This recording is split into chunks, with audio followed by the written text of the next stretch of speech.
think I hear the music. Yeah.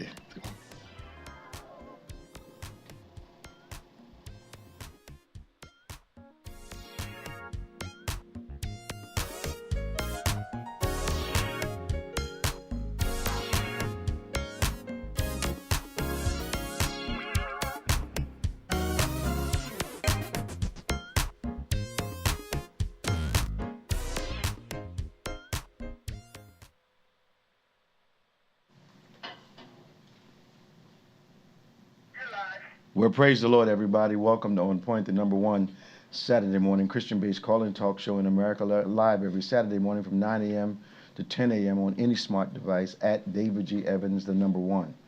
We're so glad you joined us once again for another stimulating conversation, centered, of course, about faith, rooted in the Word of God, but also addressing the political atmosphere.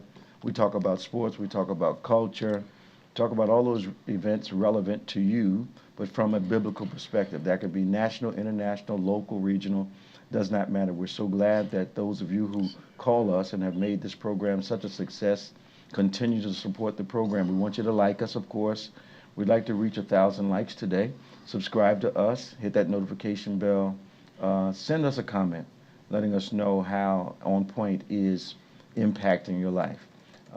We're having such a great time in the time that we're living in, discussing those things from a biblical perspective. We talked about last night how when Jesus was on the cross and he said, Lord, into thy hands I commit my spirit, where did all that peace come from? And it was from a conversation he and God had already had. The Word of God is designed to speak to us before the test comes, before the problem occurs, so that we will have the assurance and have the faith and have the peace and the understanding that God has not abandoned you in the particular time that you're facing. Of course, joining us today is our world-famous co-host, Reverend Nicholas A. Smith. Hey, man. Good morning. Good morning. Hey, man. You doing all right? Yes, sir. We had a great time last night. I thought the preachers did a wonderful job. I was talking to them afterwards, and I said, you know, you guys have, they've really come on, man. Yeah, they have. Yeah, Pastor Grice and Bishop Anthony did a wonderful job last night. Your commentating challenged all three of us. Oh, I knew y'all was coming. So. I was like, you challenged all three of us. I was like, okay. You know, by the time we got to it, you know, into our hands, I'm like, my whole sermon had been preached. I had to start adjusting it while I was preaching, man. It was crazy.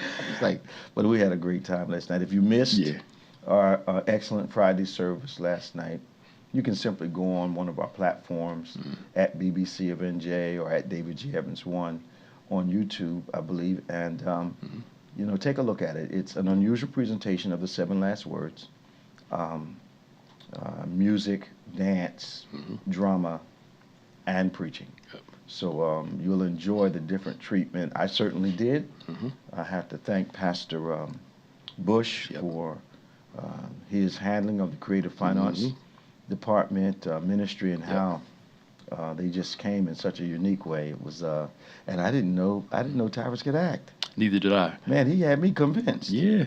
You know, I had to turn around and tell the kids to shut up. Yeah, they thought it was funny. Go. Yeah, they thought it was funny, but you know, there's nothing to laugh about. Let's be quiet. You know. Yeah, but I know. They're children. They are. 866-743-8267. 866-743-8267. 866-74 Evans. Give us a call. We love to talk to you. Our legacy callers are jumping on, but we want our new people that have come to On Point who are watching or listening, depending on where you are. We want you to give us a call to 866-743-8267. 866-74 Evans. Give us a call. Scott from Vineland is on the line. Robin from Delaware. There's Robin. From Delaware, she's on the line. There's room. We want you to give us a call. Toll free anywhere in the world. 866-743-8267. Let's go to Scott from Vineland. Hey, Scott. Hey, Bishop, Pastor Nick, what's happening? Scott, what's up? All right, man. We're praying for you, Doc. We're praying for Appreciate you. it. Yeah, man. Yeah, Appreciate man. it. Yeah, Appreciate it. What's on your mind this morning? Just want to say thank you for what you've been doing, Bishop, and everything in your sermons, and even you, Pastor Nick, in the sermons, you know, past one, of course, on YouTube, and when you pray, Pastor Nick, you know, it helped Nye out a lot. It helped me out a lot. Yeah. And Love you guys. And again, Bishop, thank you for the phone calls and everything. And, Amen. Absolutely, my pleasure, man. it means a lot to me. My pleasure. A lot to me. Okay, those of you that are watching us may be wondering what we're talking about. Every time Scott calls, of course, in the past he has mentioned Naya, who is the young woman in his life. She passed away suddenly this past week, and we are rallying around him in prayers and whatever else he needs in order to help get through a very tough season. So we want our On Point family to join us in prayer. Pray when you get ready to pray tonight. Remember Scott from Vineland and his family and Naya's family. So I've known Scott since he was about, how old, Scott? Snot-nosed kid, about 17. Yeah. I was a junior in high school. I'll make you laugh on this one. Yeah. That time I did something in track, and Pastor Jones, no offense, so he didn't know nothing about track. Right. He said, Junior Scott, Maine running the 400. He said, Reverend Evans, what's that mean? You said the brother was cooking. But and you had a lot of snot too. All right, bitch, you got to tell the whole story now. Well, but I appreciate it, guys. I'm glad you called in today. Yeah. What's that? I'm glad you called in today. Yes, sir. Yes, sir. I had to, and love you guys and appreciate all the prayers. And Bishop, take care. I'll see you soon. Talk to you soon. Bye-bye. Bye-bye. Right. That was Scott from Vineland. Let's go to Robin from Bear, Delaware. Hey, Robin. Hey, Robin. Robin, are you there? Oh, good morning. Hey, Robin, how you doing? Good morning, Bishop. Good morning, Pastor Nick. Welcome to On Point. Yeah, before I say what I wanted to say, I want to just say to my brother Scott, who I haven't met, my condolences and prayers with you. That kind of put me in a shock. I'm sure he appreciates that. I'm sure he appreciates that. Yes, because, when he calls, she'll say something in the background. He'll talk about it. So, God, you have my prayers and condolences. And anything that I can do, I know you just, let Bishop know, and he'll let me know. Sure. What's on your mind this morning, Rob? Would you great say, Bishop? What's on your mind this morning? Well, I see y'all done moved up like the Jeffersons. I'm loving it. Trying something different. We went up a little higher. Right, yeah, literally higher. I'm loving it. But I'm just going to be quick. Oh, Lord. As I always say, I ain't going to change on that. Oh, Lord. But first I want to say to Pastor Nick, the Holy Week has been awesome. But, Pastor Nick, something that you said when you talked about how Adam, at the tree, sinned at the tree. Amazing. And Jesus, when you broke it down, your message really was like, I've never heard it taught like that. Out of control. Just out of control, Robin. He was out of control. Yeah, but Pastor Nick, thank you. I love you. I love your message and your teaching, and I'm just thankful for you and Bishop because I've learned a lot under you. God bless you, girl. But, yeah, my concern is, and I just have one question, Bishop, I've been wanting to ask you for a while, but I'm concerned regarding the United States citizen who was detained coming back from Canada, how they treated them, kept them for hours in jail. Then they're talking about United States citizens, which Trump wants to do when he was talking to the El Salvador president, how maybe, you can build 4 or 5 more prisons so we can even send United States citizens there from criminal records. Yeah. I know you already told us in the past, just keep our eyes, the safest place to be in church, but why is all this happening like now? What is it? I know God's working behind the scenes. I'm just concerned. First off, Rob, the whole deportation thing has never been entirely about criminals. The deportation agenda, the deportation mission or mandate that they think they have is all about reducing a population that can vote against them. There's a section of our population that feels displaced, feel like they've lost their country. And the amazing thing about that is that the minorities that seem to be the brunt of this blow never thought they were in control and never thought that they were influencing the nation. All they wanted to do was have some equality. But Pastor Nick taught me a while ago that when you're an oppressor, the word equality feels like oppression to you. So what we're witnessing is that in order to, watch this, fulfill the agenda of Project 2025, which is to put a certain part of America back in check, back in force, you have to deport the competition. So the first line of defense, of course, or offense for that, were Hispanics, Latins, Venezuelans, Cubans, who, because of complexion issues, not issues, complexion realities, thought they were in close proximity to being white. Now, we shouldn't be surprised at this, because black folk went through the same color consciousness years ago. When I was a young man, the lighter your complexion was, the more attractive you were, and the more acceptable to white people you were. That's just a plain fact. It's the way we were. And there was intercultural discrimination based upon complexion of skin. Most people that are young don't know this, but this happened to us. So there was a time when even in our culture, the lighter you were gave you closer proximity to European and Caucasian people, and that made you, quote unquote, more acceptable. Now, that transition changed. We watched it happen on the front of magazines like Ebony and Jet. It went from black people that had largely Caucasian characteristics or visuals, and the cover people got darker and darker, and the hair got more natural and more natural. This is a fact that people don't talk about. So we should understand, on one hand, how the Hispanics and the Latins and the Cubans thought that that proximity was going to help them. But they found out that at the end of the day, they were accepted and not necessarily liked. All right, there is a difference. So what we're seeing now is that they are the test cases. And I believe with all my heart that we are the next target for this kicking people out of the United States. Because if your birth certificate won't validate it, then that happens for a lot of people. And it's even happened with women that did not change their birth certificate when they got married. Most women don't do that. They don't.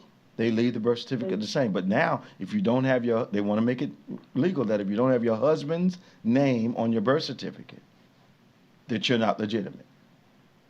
But so, your birth certificate is for that you're showing that you're born. That's a minor technicality in the Project 2025 agenda.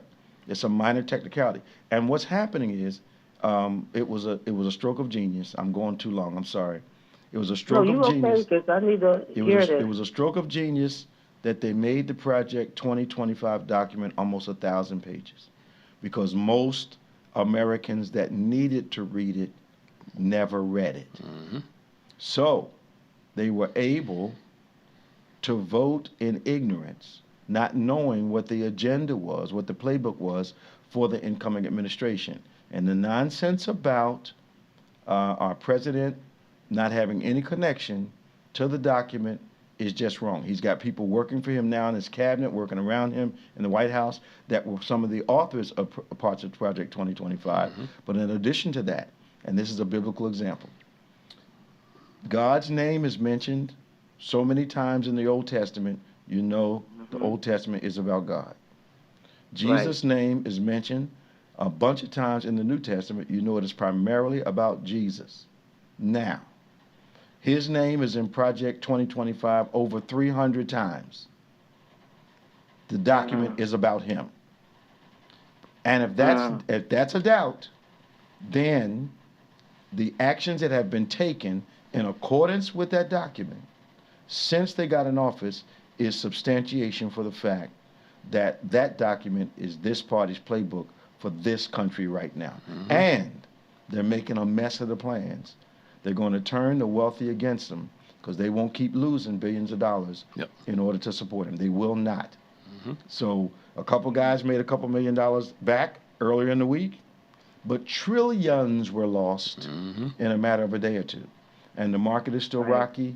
Billionaires are not going to sit for this. You're not going to sit. But, Bishop, regarding the birth certificate, you get married, I mean... I'm telling you what they're saying now. Well, I mean, so you got to go and get another birth certificate. You got to go with your married name on it. Wow. Yeah, this is, I'm just thankful I know God. I'm just so thankful with y'all because I've learned so much. Lord, you always said we got to stay close. This is a come to Jesus time. You hear me? It's a come to, not a moment. It's a come to Jesus time. Thank you, Rob. Prayed up and protect. All right, Bishop. Y'all have a blessed day. Love you, Bishop Pastor Nick. Talk to you soon. 866-743-8267, 866-743-8267, Evans. This is On Point, the #1 Saturday morning Christian-based call-in talk show in America, live every Saturday morning from 9 a.m. to 10 a.m. Eastern Standard Time on any smart device at David G. Evans, the #1. Why don't you like us, subscribe to us? We need 1,000 likes today. Help us with the algorithm. We also want you to hit that notification button. Subscribe to us. We need to get our subscribers going. Come on, everybody that knows us, everybody that likes what we do, subscribe to us. Help us move along this platform because we believe we're here to help you. 866-743-8267, 866-743-8267. We're going to talk to Tom. Good morning, Tom. Good morning, Bishop. How you doing? Good morning, Pastor Nick. Hey, sir. How you doing? Hey, Bishop, Tom, I got a question for you. Yeah. Political. So, your governor, I have to call him your governor because you live in Florida, had some stuff to say about Byron Donalds. I want to get your perspective on this. Now, he accused Byron Donalds of missing votes while he was out campaigning. Not being there. Yeah, campaigning for the president. Yes. Totally dismissing the fact that when he was running for governor, he missed more votes than any politician in Florida's history. Correct. Okay, can you tell me, how is it you can be that wrong and with apparently no conscience stand up and accuse somebody of not just the same thing, but much less of an offense than you did? I think he thought if he threw it out there first, nobody would investigate him or it would stick to him. Okay. But he's getting stuck with his wife right now. Big time. You know that there was $62 million that came through from corruption of Medicaid or something else. Well, when that money came through, it was a win for the state. But all of a sudden, when that $62 million came through, $10 million of it went into his wife's charitable. She has a charitable, which does some good work, but it's not traceable once it goes into that fund. Is it legal to do that? Well, that's the whole point. And the thing which I'm loving right now is the Republican-led House down here is investigating the governor's wife right now. The governor, I think Thursday, called him an idiot. And this is Republican, head of the Senate here in Florida. Yeah. Governor called him an idiot. He told the governor later on in the day, maybe the governor, but we're equal as far as power, and we're going to investigate this because we want to know where that $10 million went.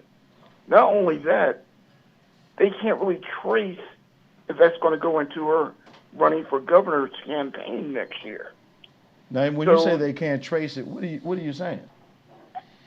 That her nonprofit, the way the books are set up, she does some good work with it, but everything's not totally traceable or leads to where all the money goes.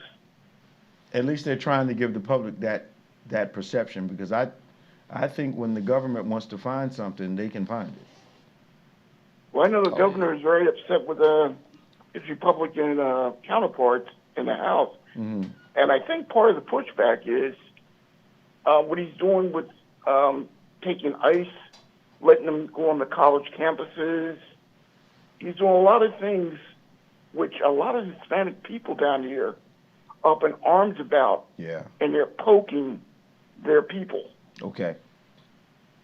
Do you have any insights on the shooting in Tallahassee? we hear about it down here. The guy was supposed to be a racist, or he's a right-wing guy. Yeah, right-wing the guy? word he Yeah. used. He was the son of a police officer too, I believe. Yeah, his stepmother Yeah. was a sheriff's deputy, but he was they call him a white supremacist or white supremacist views. Is he still alive? Yes, he made it. Yes, he's in custody. Okay. I'd heard they caught him. I'd heard he had been wounded.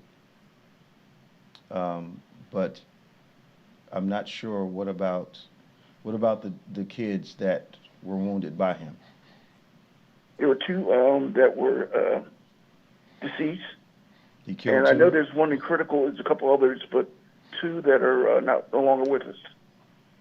Now, I understand that FSU is a huge university in the middle of a city. They say about 30,000 students, 500 acres in Tallahassee. Is that true? That city survives because of that school. Okay, so it's a college town. Exactly. Okay. Unbelievable. Yeah, I maybe my consciousness, the stream of consciousness is a little tangential, but I thought of, Pastor Nick, I thought of how the whole immigrant deportation model is based on 12,000 criminals over the last 20 years, committing 12,000 crimes, versus the number of lives that have been taken by American citizens that are legitimate. I don't know how you crucify a whole group of people over a 20-year period, over 12,000 crimes, and probably one mass shooting would equal all the victims of those 12,000. Yeah. I'm not understanding how we can. The logic is so stupid, if I can say that's contradictory. The logic is so illogical that it makes it offers clarity if you want it for your position, but absolute foolishness for anyone that's listening closely. Yep. Bishop, you must have, this morning I was listening to a thing on NBC that said exactly what you just said. Really? It took a percentage. It said that if you take immigrants, not just from today, but going back throughout history, Americans, homegrown, do 2 to 2.5 times as many violent crimes. Okay. So we're much more adept here to doing something horrible than an immigrant. And we're unique in the world when it comes to this kind of violence. You know, they've got countries where everyone, of course, is a part of a militia if they're called up for battle. Yeah. So they've got weapons, you know, in their homes, and they don't have any kind of murder rates like we have. You know, there's not, like in Israel, I don't think there's a home without a weapon in it. I think in Denmark, everybody has a rifle or weapon if needed. But you don't hear about murder rates and mass shootings. Yeah, this is a little different. I had a friend who was a missionary in South Africa. And he said, I knew I wasn't home, Tom, when someone raped someone. And he goes, they had a little trial, and they took him outside. They put a tire around him and lit him up. Wow. Jeez. And he goes, I knew I wasn't in America any longer. But his point was that justice was done immediately. So those countries, and this thing with sending these guys to this prison where they know they're going to hurt you and torture you. I don't care if you were in trouble. Not unless you were a murderer. Why would they? I think they're making an example. I think they're seeing how far they can stretch the law. And the reality is, they're not really worried about the illegality of deportation because the legal process can drag out so long that it won't matter to the victims. The process can become so slow. And the government basically said, we can't get him back, which is a bold-faced lie. Oh, yeah. They could ask for him and he could be sent back today. So that's not true. Now, either we're the most powerful country in the world or we're not. So all of a sudden, The guy that you're telling to build prisons, you can't tell him to send a prisoner back? Mm-hmm. It makes no sense. Nope. He would have sent him back on a heartbeat. Or because he knows he's getting paid from Trump. If Trump said send him, he'd have been sent. Mm-hmm. Bishop, let me leave you with this. You're looking kind of sharp with that coat. I told him. It was cold up here last week, man. No, Bishop. You always look good. But you're looking, you got it going today. They got the shaft. Got shaft working today, boy. Oh, yeah. It's working, Bishop. It's working. I appreciate that, Tom. All right, take care. Talk to you. Right, see you, Tom. All right. 866-743-8267. 866-743-8267. Y'all been waiting for me to shave this head, so I got it shaved now. I got to do a little something different. Amen. I got to bring it on up with the rest of you guys since I took my hair off like you guys have taken yours off years ago. Yeah, it's time. Sometimes it's time Yeah, to well, let it go. I just tried to hold on as long as I could. We got Rosie from Lindenwold. Oh, Jesus. Hi, Rosie. Hi, Bishop. How are you? Fine. How you doing? I'm doing wonderful. Welcome to On Point this morning. Yes. I'm going to, when you talked last night about I've had this conversation before, Yeah. 25 years ago, I started keeping my first journal. Okay. And I pulled it out a couple of days ago. I didn't read it until this morning. Okay. The things I wrote in that journal are relevant to my life right now. Oh, absolutely. So the stuff, but it hadn't even, it's like, okay, God, I wrote everything down, and it's coming to pass now. Mm-hmm. So I thought about the conversations you had last night, and I'm like, oh, my God, I've had this conversation with God before. Absolutely. I'm telling you, it blew my mind when I read it this morning. I think more people would read their Bible if they realize a great portion of that word, of that Bible, is designed to prepare you for what's coming next. Yes. I wrote this journal in 2020. Okay. And I have not looked at it in years, just years. Mm-hmm. And then the other day I pulled it out. Yeah. And this morning I opened it up. And I read some of the stuff that I wrote down. Mm-hmm. Some of the poems that I wrote. And it blew my mind because I said, you know what? I had this conversation with God already about my future. Mm-hmm. It's amazing to me how if people would just take the time, God talks about who we can become a whole lot. Yep. Talks about what's possible in the future a whole lot. The places that he's positioned us to be in a whole lot is in that word. And if we would just understand, he wants us not to simply react to our environment. It's like I was in a group of pastors last week, and I was telling them, I said, part of our problem is that we're reactive and not prophetic, because prophets looked forward, and courses of action were taken, were thought out, looking forward. People tend to just simply wait to it's almost like I used to be a catcher in baseball, and when you first start catching, you think you're back there simply to catch the ball until you figure out part of your job is to direct the pitcher. Yeah. And then all of a sudden you realize you're almost the captain of the entire field. And, Right. But the pitcher responds to your suggestions. Yeah. And so it went from simply sitting behind the plate to, knowing the batters and saying, we're going to take this guy inside, waving a pitch off. No, this guy's going to hit a curveball out the park. Yeah. Let's do a slider in here. Yeah. So we have to start being proactive. Right. And what God wants to do is put us in a proactive position. So when we end up on a quote-unquote cross, we've already had the conversation about how that thing's going to go.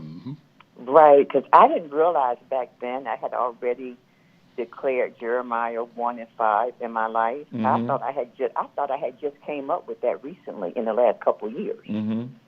Did not know that I wrote it in that journal back then. You and God talked about it 5 years ago. Yeah. I'm glad. Bishop, I'm glad the message last night hit home for you. that hit home for me. I didn't realize it hit home though until I got home and read my journal.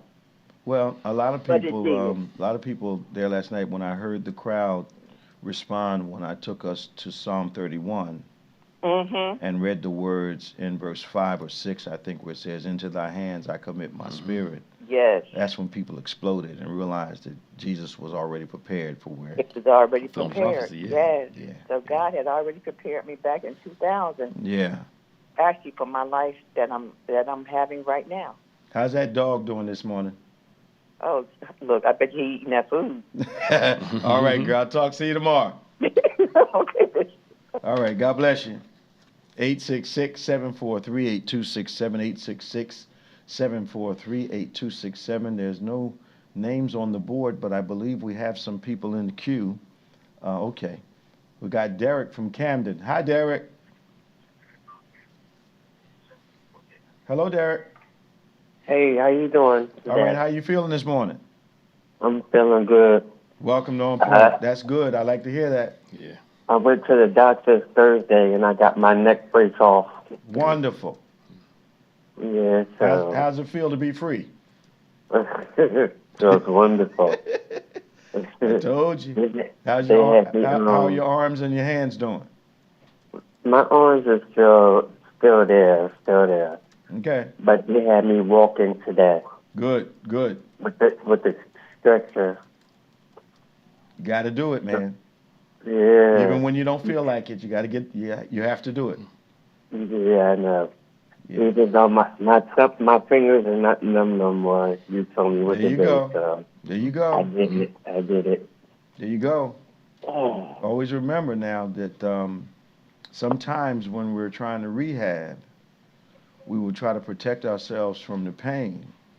Right. And over a period of time, you'll get stiffer instead of more limber. So you want to make sure that you don't hurt yourself, but you want to press through and not feeling like it and press past the place where, it hurts just a little bit, where it gets your attention. But don't avoid it because you'll stiffen up. Mm-hmm. Yeah, I know. Yeah, don't avoid it. I'm trying to do the best. That's good. I'm glad to hear it. Of course, we prayed for you, so we know what's going to happen. Yeah. Yeah. I saw you Wednesday. Yeah. So, yeah, locked in on Wednesday. Yeah, I saw you. So all in all, I'm doing better. Good. I'm doing much better. Good. I might be getting out and going over to my aunt's house for a while. That'll be good. So the therapist gonna go over here for a minute. Then I'll be going home. You come a long way since being hit by that car. Mm-hmm. Yeah, I know. She wasn't looking where she was going, so. Yeah, long way since you've been hit by that car. I told you what God was going to do for you. Uh-huh. Well, he's a good God. Yeah, and he's doing it too. Mm-hmm. Hey, look, he works in mysterious ways. Mm-hmm. And sometimes they're not so mysterious. He's very obvious at times too. Mm-hmm. And it's obvious he's healing you. Yep. Yeah, I know. Well, good to talk to you, Derek. Okay, it's good to talk to you too. Talk to you soon. Bye-bye. All right. 866-743-8267, 866-743-8267, 866-74 Evans, toll free. Give us a call. This is On Point, the #1 Saturday morning Christian-based call and talk show in America, live every Saturday morning from 9 a.m. to 10 a.m. Eastern Standard Time on any smart device at David G. Evans 1. Some of you that may be new with us maybe wonder why we're talking to Derek the way we're talking to him. Several months ago, he was in Camden and he was struck by a car and very, very, very seriously injured. And he's been calling in and we've been praying for him. Mm-hmm. And the Lord is raising him up. He had been a little discouraged because he thought he wasn't healing rapidly enough, but then God started to move incrementally in his life, and now he's saying he thinks he's getting ready to leave the rehab center. So we are just praising the Lord for him, and we ask our On Point family to continue to pray for Derek from Camden. Yep. 866-743-8267, 866-743-8267. I am distressed. I'm not sure, Pastor Nick, if I understand. I don't know how to say this any more articulately than this. the level of lack of humanity that's being displayed. Mm-hmm. I need one of my Republican friends to, and I have a lot of them, to explain to me how cutting the Head Start budget and eliminating feeding kids helps their agenda. Now they're claiming, I can't speak for all of them, but the ones I heard, well, it's going to the state level, so the states are now going to be responsible. But the problem is, if 20 to 30% of your budget is federal, Thank you. the states can't make up. Thank you. There's a reason why they're getting the Thank federal you. funds in the first Thank place. I told you we were like a couple weeks ago about that the school in either Alabama or somewhere down there, and the principal, and they were interviewing the teacher. They voted for Trump, I saw it. and they were saying, but we didn't know he's going to cut this stuff off. What are Why? our kids going to Why? do? No, they thought they wanted to cut all Yes, the kids yes. in urban centers. Yes, not. Not in the suburban or rural areas. That's Yep, what they thought. That's what they thought. Yep. And the southern states are going to be hit the most. Of course. Most northern states are going to be, for the most part, Head Start's a big deal down south. yes. Northern states take care, but southern states, they're going to have a little problem with this because They don't have the money. they don't have the money for it. Kids with disabilities, all that stuff. All that. They didn't consider how it was going to affect. And then they cut the heating subsidies. Mm-hmm. Now down south, that may not be, it used to not be as critical. now, yeah. They're having snowstorms and ice storms down south now. And I never heard of that when I was a kid. Mm-hmm. But that's mostly northern, eastern Yep. cities. So those urban centers are going to be impacted. I don't understand the level of the lack of humanity that we're seeing. Yeah. But I don't understand how that fits a political agenda, other than the fact we need to get this money so we can give it to the people that have money already. Yep. Yep. Okay. Entitlement blinds you. Yep. It makes you arrogant. Yep. Well, it makes sense because biblical pride is, in the Hebrew, is a smoke and vapor. Okay. So it's like walking out in a heavy fog. Okay. And pride, and walk out in heavy fog, the only person you can see clearly is you. yourself. Yeah. And when you're entitled, when you're stuck in that, you can't see anybody else. Yeah. So everything's always related to, That Bible's amazing. I know it is, and to you, Oh. until it affects you. Then all of a sudden it starts to kind of, Yeah. When the fog lifts. yeah, what about me? Well, Unbelievable. The lack of concern. It's staggering to me. Even though I'm hearing it every day, I'm still staggered by the obvious, intentional yeah, lack of concern. yeah. I don't get it. I agree with you. I thought there were some things we knew were still there, but we thought certain things we were past. Yeah. We didn't think, most people didn't consider this type of Nixon type era would come back. Yeah. But now we're seeing it right before our eyes. And again, same thing with Nixon. Yeah. This playbook is the same. Yeah. Yeah. There's As a lot of Nixon, Andrew similarities. Jackson, it's A lot of all similarities. the same. Yeah. And we saw how Nixon ended up. Yes. But at least there were people that had the fortitude to act with Nixon. Yeah. I don't see that much now. I think it's going to come down to money in this situation. I think the billionaires are not going to sit quietly and lose money every day. Yeah. Messing around with our president. I believe that the tariffs were stopped because Jamie from Bank of America and a couple of those guys called the White House and said, "Look here, you're messing up." So now there's a halt on it. Some countries, they're saying, and it's a shame that you have to discount everything you hear coming out of that press secretary's mouth. Do I believe that all the nations are trying to cut deals now? No. Do I think that Mexico is suddenly, okay, Canada? No, they're not. No. But to put a face on it, it would be better to just say, we made a mistake. Yep. Now the fact that they made it's costing people trillions of dollars. Yeah. Just like with the whole cell phone thing. Why not just say we messed up? Yeah. And then people will let you get past that. Yes. But then the reporter has to bring out the evidence, and then they say that the classified stuff is not classified anymore. But it's always about, well, what about Biden? What about, they're not in office. They're not in office anymore. You guys are. So the other thing that seemed kind of critical to me is that I'm still waiting for someone to find out that guy was not added by mistake. By mistake, yeah. That he was in somebody's phone. And to me, that person was playing both sides of the fence. Yeah. Okay. Okay. It's true. You're giving them scoops every now and Yes. then. Okay. To get the stuff out. Absolutely. Yeah. But but you know what? We were warned about this years ago. That there was going to be this upcoming racial, economic, social thing that's coming back. And I'm not surprised by it. Not to this, some things I'm surprised about to this degree. Yeah. But we saw it the last time in 2017. No, that's when he got, that first time. Yeah. And then we saw how the Democrats, how they blew it in that 4 years of Biden to set up that next 4 years.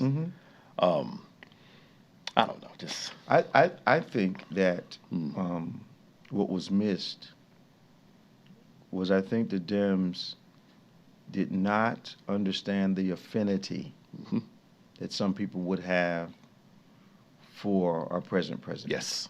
Yes. I think they, I heard a guy say they just like the fact that he speaks his mind. Not necessarily that what he's saying is valid. But I told you before, my friend Herb Lusk, who was a Republican for the last 25 or 30 years, first time he was elected, our president was elected, I called him and I said, Herb, how can you back this guy? And Herb said, oh man, that's just campaign talk. I said, okay. And I waited 6 months after he was in office, and I called Herb again, and I said, all right, you said he wasn't going to do it, just campaign talk. He said, oh man, that guy's crazy. I said, well, but you guys voted for him. But they honestly thought that my perception of that was, okay, he's going to do all these things. But for some reason, there's this ring of protection around certain individuals and certain ethnicities, and it's not going to touch them. And they're finding out now that's not true at all. Because Cubans in Florida were tremendous support for Republicans. And now they're up in arms because they're about reducing the number of people that they don't want here. In the face of the fact that the president and the vice president are both married to immigrants. So they're acceptable immigrants. Well, I want to know, how do the wives feel about the fact that their husbands are deporting or against their own people? Well, if you don't see yourself with those people, I can't speak for them, but some people, they don't see themselves the same as them. It's like among Latin American countries, certain ones from this country will look down on this from this, but they're all Latin Americans. Absolutely. The Puerto Ricans look down on Mexicans and in that infighting. Same thing right here. We're not you. That's right. We're above you. The only place that I've ever seen that divide non-existent is Jamaica. And I didn't know it was non-existent until I rode from Philadelphia to Jamaica, sitting next to what looked like a Caucasian man. He was a Caucasian man. And he asked me, he said, I don't understand something about you Americans. And I said, well, what is that? He said, what is this with you guys? You have Black Americans, white Americans, Asian Americans. Why is that descriptive attached to your nationality? I said, I don't understand what you mean. He said, in Jamaica, we don't say white Jamaicans, Asian Jamaicans, Egyptian Jamaicans. We're all just Jamaicans. And I said, you're kidding me. He said, we don't have the problem. So we're divided in ways that are non-productive for us as a nation. And the only time we value each other is if a war breaks out. Yes. Well, it makes sense. This whole country was built on division. It was built on violence. And the same spirit of how this thing started keeps resurfacing over and over again. Absolutely. And now it's, the natives were here first. English came over, then it's, and all that stuff. And it just keeps going off. Well, this melting pot, like you said, of Americans, when we go war, we're fine. Yeah. Outside of that, because here's the thing, now we're talking about it. Okay. Hope it doesn't get us in too much hot water. You always say it's okay to be racial, but you can't be racist. Which I absolutely agree with. There's a difference. Absolutely agree with. I don't see anything wrong with, we can be Americans, but still value your Asian ancestry, your Irish ancestry. But, That's right. But now we're starting to see this, no, we don't want that element. We're quote unquote all Americans. It's threatening. But to me, if you can have St. Patty's Day, and that's not an issue. Did they banish St. Patty's Day? No. We could celebrate Juneteenth. Cinco de Mayo, the biggest... Because Black History Month has been suspended, right? Well, no, it's still going on. I thought they suspended it. No, they didn't suspend it, no. Just in federal things, federal agencies, they have certain things. So they're not going to acknowledge it, right? They claim they're going to acknowledge it still. That's the inclusion part. Yes. Okay. You look at the Cinco de Mayo party. That's a celebration of Mexico's independence. Look at all the Mexican restaurants on that day. What color people are there? Not Hispanics. Not Hispanics. It's insane. It's insane. Okay. I mean, how many times you go into an Asian restaurant and the majority of people sitting in there are not Asian? But we've seen it. You said who determines what. That's right. So when it's a different group, it's wrong. Our group, where it's braids, weave, bad. One of the Kardashians, one of the other groups, braids, fake everything. Now it's in style. Yeah. But you know what I'm saying? It's it's okay. Here it is. It's okay to take parts of the culture and celebrate that, but try to discard the culture at the same time. Absolutely. And demonize it. I got a problem with that. It's so unbalanced. Yeah.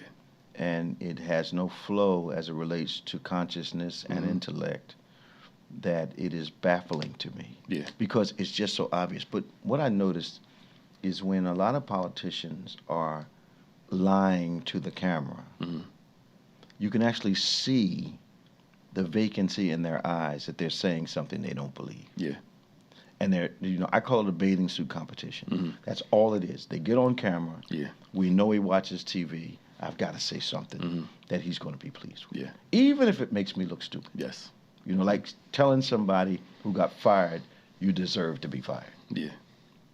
And then telling them no one deserves watch this, to have a job that people's taxes are paying for. Yep. And they're not productive. How can a lot of politicians even say that? Yeah. Yeah. Number one, they'd have no salary if it wasn't. Right. They don't worry about health care. They got one of the best health care plans in the world, if not the world.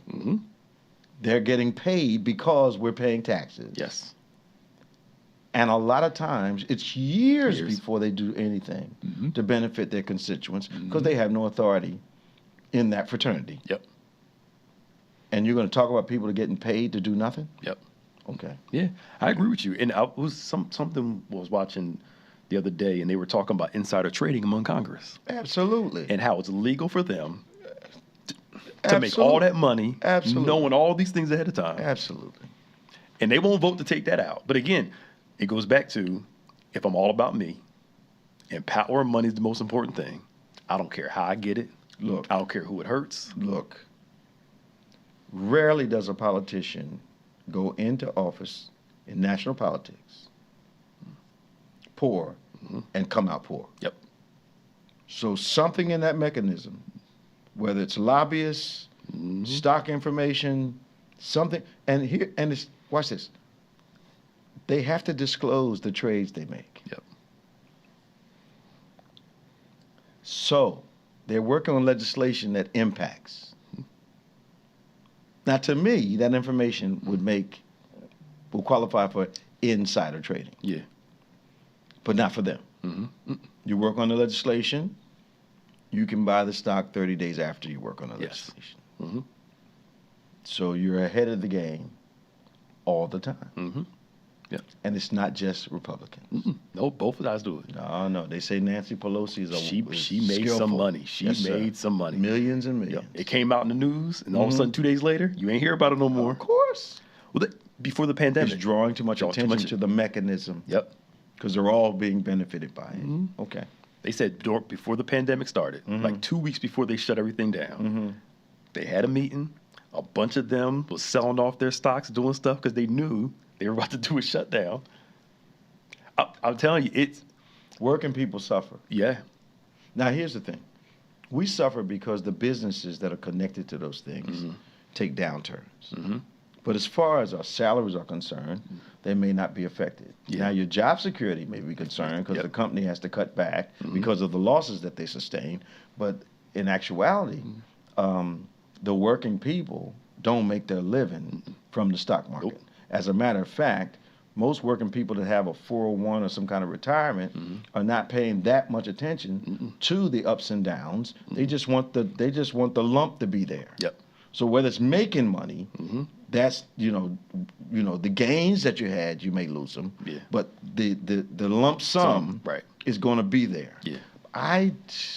When I hear people talk about who working every day 9 to 5, punching a clock, talking about the economy. Well, let me ask you a question, Doc. Yeah. Are you invested in the stock market? Yeah. No. So whether it goes up or down, your check's not affected? It don't affect you not one bit. No. No. Well, then what are you talking about? Yeah. It's that hope, which is the live capitalism, that all of us can be wealthy. Yeah. Capitalism cannot survive if everybody's wealthy. I'm sorry, it's not possible. Poverty has to be an element of capitalism. Yeah. Now you can be a good steward over your money, right? Not be in debt, save your money, invest well, and live comfortably. But this lie that everybody has the path to be a millionaire, billionaire is not true. Not in this system. You know what's so ironic, and we're getting ready to go there. We have about 4 minutes. Now they're kicking up this no tax on tips. Yeah. And no tax on overtime.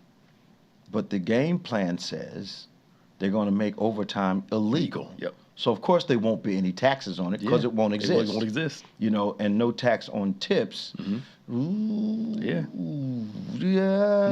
No, they're not doing that. So, because they may get to the point where all you're going to make waiting tables is tips. Is tips, yeah. And if you don't want to work extra time, since there's no overtime, they'll just fire you and get somebody else. That's exactly it. That's in the game plan. Project 2025. We need to talk about that because people are uninformed. Yeah. Now, tomorrow is Resurrection Sunday. Yes. It's Easter Sunday, you all. We are inviting you to come be a part of what God is going to do in this place, Bethany Church, Transformed Nation Church. We are looking forward to an incredible time tomorrow. It will be a presentation that I believe will be unique for you. We want you to come and be a part. We start promptly at 11 o'clock tomorrow. Of course, we have our virtual service at 8, but you want to be live and in the house at 11 also. We're going to have a great time. I would advise you get here a little early, on time. It's going to be a full house. We want to see you here and help us celebrate Resurrection Sunday. You may not know we've been fasting since Thursday night at midnight. We had prayer service on Thursday. We began our fast, 12 o'clock. We had Good Friday service last night. Today, we're resting, still meditating on the Lord. We have video today, 7, yep. Got a video tonight at 7 o'clock. We've had them all week long. And tomorrow's Resurrection Sunday. Now, we come and we fasted, we prayed, we worshiped. We're going to get a word tomorrow. You refuse to be comfortable. It's going to make perfect sense to you. We're going to sow our first fruit, and we're going to start using the leverage that God has given us to impact our lives. We're going to help feed the hungry. We're going to absolutely do the things that we do in this neighborhood, in this community, not only feeding people, but taking care of seniors. That's what you invest in when you help support this particular ministry. Yeah. So we are so inclined that you will be blessed with the children that we're able to help, those addicted that we're able to counsel and get freed from that bondage. Those are the things that you help us do as a ministry. Well, we're out of time, but we're certainly not out of conversation. For Pastor Nicholas A. Smith, I'm Bishop David G. Evans. Now, bookstores open today. You can stop by if you want to get some more updates. BBC News at 28950, text. If you want some inspiration, BBC Elevate to 28950. We're debuting our book tomorrow, our latest book, official release tomorrow after service. We want you to be with us. We'll be signing. We've got hats, and we've got devotionals. We've got Heal Without Scars if you haven't gotten it. We've got Dead If You're a Man if you haven't gotten it. I'll be signing off personally. We want you to be here. Now, subscribe to David G. Evans 1 and BBC of NJ. We want to see you there. Participate. Let us know what impact we're having. Also, we want you to subscribe to DGEMS, DGEMS, and On Point. That's our podcast platforms. I want to see you tomorrow. We look forward to meeting you. Stay strong, stay saved, and remember this. God is still on the throne. His church cannot be destroyed. The safest place in America is the Ark of God, the church of the living God. Safe place, safe space. I want to encourage you today. Remember, faith acts like a thing is so, even when it's not so, that it might be so. God bless you. For Pastor Nicholas Smith, I'm Bishop David G. Evans. This has been On Point, your #1 Saturday morning Christian-based call-in talk show. We'll see you next time.